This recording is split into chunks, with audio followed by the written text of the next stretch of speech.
हर ज्योतिष बोलता है कि लग्न को मजबूत करो, लग्न मजबूत करोगे मतलब खुद की आइडेंटिटी को मजबूत करोगे। तो लग्न कैसे मजबूत होता है, क्या रेमेडीज आप सजेस्ट करेंगे?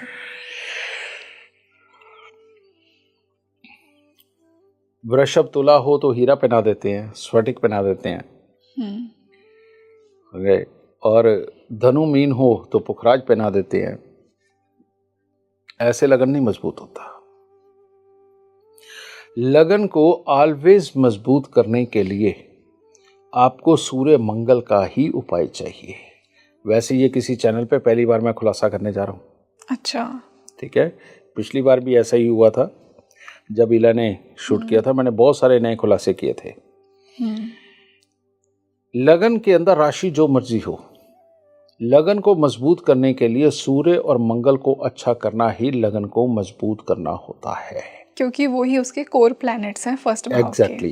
अंतरात्मा भी बाहरी शरीर भी, ये दोनों सूर्य मंगल ही हैं लगन के। ठीक है। और ये तो घर आए मेहमान को संभाल के रख रहे हैं, बस राशि के हिसाब से ऐसे लगा लो। ठीक है। तो अब होगा क्या, यहां पर सूर्य को जल देना, सूर्य को प्रबल करना। लगन का मंगल बांटने में विश्वास करता है, तो जो लोग जितना मीठा बांटते हैं, भंडारों में मीठा बांटते हैं, हर रोज कुछ भी मीठा मंदिर ले जाकर के चढ़ा के परमात्मा को नमन करके प्रसाद के रूप में बांटते हैं, बेटा इनका मंगल मजबूत होता है। ओके। मजबूत करने के लिए मंगल आपको ये रक्षा सूत्र अपनी बाजू पे बांधना होता है।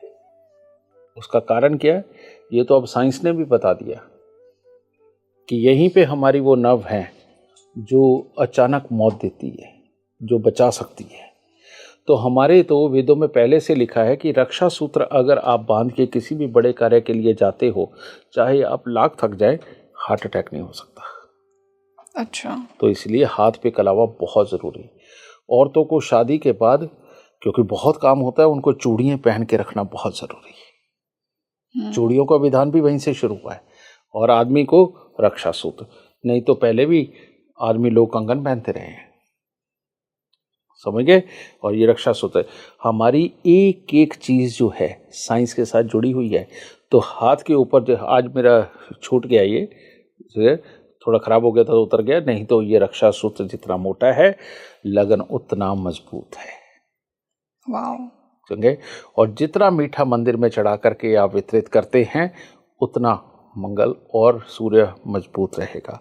और मंगल को मजबूत करने के लिए सबसे बड़ी बात, सूर्य लगन में हो तो दान कल्याण है, मंगल लगन के अंदर हो तो दान कल्याण है। तो गरीबों के ऊपर तरस खा करके उनको कुछ ना कुछ दान देते रहना और उनकी मजबूरी में मदद करना, जितने लायक आप हो, ये लगन को मजबूत करना होता है। समझे।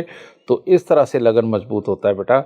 और काले नीले कपड़े पहनने वाले लोग जो रेगुलर पहनते हैं, रोज पहनते हैं, उनका लगन कभी भी मजबूत नहीं हो सकता। उनका लगन कभी भी मजबूत नहीं हो सकता। इस बात का खास ख्याल रखना। तो मतलब क्या ये रंग पहन ही नहीं सकते? एक बात बता,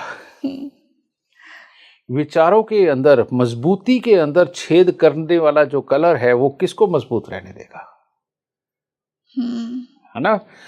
तुम मजबूत हुए यानी कि शरीर गर्म हुआ, तुम्हारा अहम गर्म हुआ, तुमने कहा डेडिकेशन एक पाई, काला रंग पहनते ही अबे छोड़ना, इसमें मेरे को बेनिफिट क्या होने वाला है, काहे को मैं फालतू में लड़ता फिरूंगा, छोड़ना।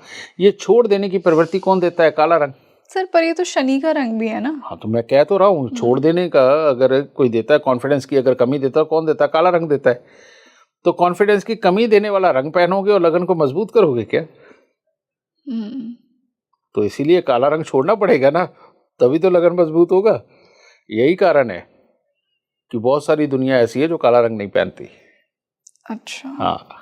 तो सर मतलब ये जो आपने रेमेडी बताई है, ये कोई भी कर सकता है, किसी भी लग्न का इंसान, चाहे कोई भी ग्रह बैठा हो? कोई भी, किसी भी लगन का इंसान, आदमी हो, औरत हो, बच्चा हो, बूढ़ा हो, उन सब के लिए ये। वाह। हाँ। ओके। तो सर थोड़ा वास्तु से कनेक्शन भी समझाइए कि पहले भाव का वास्तु में क्या सिग्निफिकेंस है? पहला घर जो तुम वास्तु जानती हो बेटा, उसका मेरे वास्तु से कोई मतलब नहीं। और जो दुनिया में वास्तु पढ़ाते हैं, मैं उसको नहीं समझता। मैं पढ़ता था बचपन की उम्र में, मैंने वही वास्तु पढ़ा है। वास्तु का मतलब यही का है, आपके घर का प्रवेश द्वार, वो किसी भी डायरेक्शन में हो सकता है। और प्रवेश द्वार के आसपास जो भी चीजें रखी हुई होती हैं, समझोगे ना, वो लगन के साथ संबंधित होती हैं। लगन के अंदर जो भी ग्रह आपके बैठे हों, दूसरे घर के अंदर जो ग्रह बैठे हों, 12वें घर के अंदर जो ग्रह बैठे हों, क्योंकि साझी दीवार भी है ये, ठीक है ना, तो अपने आप आपके घर की एंट्रेंस के ऊपर वो कलर, वो वस्तुएं अपने आप आके जुड़ती हैं। यस। समझे? आप दुनिया में किसी का घर देख लीजिए, जो भी लगन के अंदर, दूसरे घर के अंदर, 12वें घर के अंदर ग्रह बैठे हुए ना, उसी से रिलेटेड चीज़ें आपको वहाँ मिलेंगी, उसी से रिलेटेड कलर मिलेंगे। और अगर बिल्कुल दरवाजे पे किसी रिश्ते का रूम बना हुआ है ना, किसी रिश्ते का, मान लो भाई का, बहन का, माँ का, बाप का, दादा का, किसी का भी, तो आपको ये लगन के दोनों हिस्सों में कहीं ना कहीं ये ग्रह बैठा नजर आ जाएगा। और लाख आदमी कोशिश कर ले, अपनी जन्म कुंडली के अनुसार ही घर मिलता है, कोई माइका लाल बना नहीं सकता वैसा घर। आप लाख किसी अच्छे घर में चले जाइए, वहां पर आपको कोई ना कोई प्रॉब्लम आ ही जाएगी कि जहां आप जो बनाना चाहते हो वो बनेगा ही नहीं। उस नक्शे के हिसाब से या किसी और मुसीबत के हिसाब से पॉसिबल ही नहीं हो पाएगा।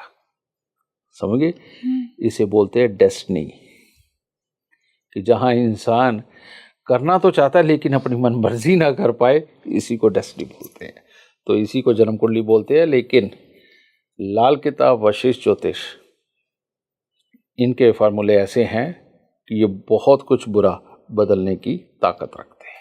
सर, जैसा कि आपने डेस्टिनी की बात की, आजकल लोग बहुत ये बोलते हैं कि फ्री विल का बहुत बड़ा रोल है। लोग कहते हैं कि डेस्टिनी तो ठीक है, भगवान ने हमारी एक किस्मत लिख के भेजा है, हमें एक चार्ट बना के भेजा है, पर हम सबकी एक फ्री विल भी है।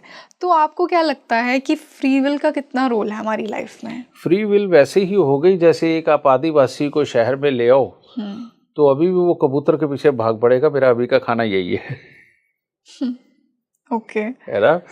उसने अभी भी किसी बकरे को देखा तो उसे मार के खाने की पूरी कोशिश करेगा एक आदिवासी।